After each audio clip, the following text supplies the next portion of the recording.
Bonjour et merci de nous accorder cet entretien. Aujourd'hui, nous allons explorer un sujet unique et profond, ce que signifie être un enfant d'amour et comment cette expérience façonne un être humain à vie. Nous parlerons avec Gigi qui se considère lui-même comme un enfant d'amour pour mieux comprendre la portée de ce concept, tant pour l'enfant que pour l'adulte qu'il devient.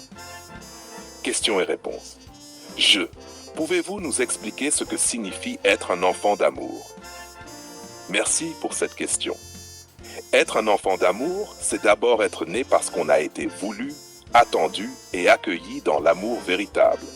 Ce n'est pas seulement une naissance biologique, c'est une naissance dans la conscience et la chaleur affective. Cela change tout dans la manière dont on grandit, dont on comprend le monde et dont on interagit avec les autres. 2. Quel est le message central que vous souhaitez transmettre avec ce témoignage? Le message est simple, mais profond. L'amour intentionnel façonne l'identité et la vie d'un être. Quand un enfant est accueilli et désiré, il développe la confiance, la liberté intérieure et une singularité naturelle. Plus tard, en tant qu'adulte, il est capable de vivre en accord avec lui-même et de transmettre cette énergie autour de lui. 3.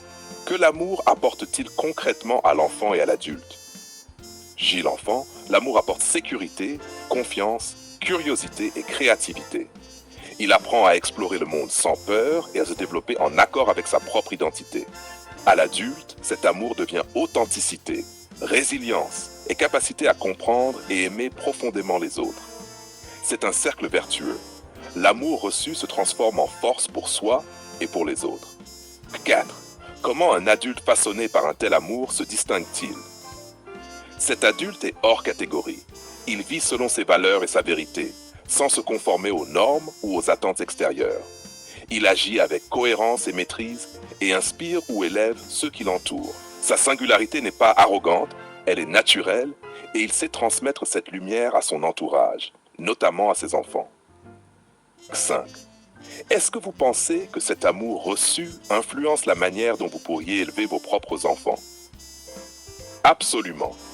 Si je suis un enfant d'amour, alors je ferai des enfants d'amour. Je souhaite qu'ils grandissent dans le respect, la confiance et la liberté intérieure, exactement comme j'ai eu la chance de le recevoir. L'amour conscient et intentionnel se transmet génération après génération. Q6. Quel conseil donneriez-vous à ceux qui veulent devenir des adultes ou parents comme vous le décrivez? Soyez attentifs à la manière dont vous accueillez et aimez vos enfants. Chaque geste, chaque attention compte. Offrez-leur la sécurité, l'écoute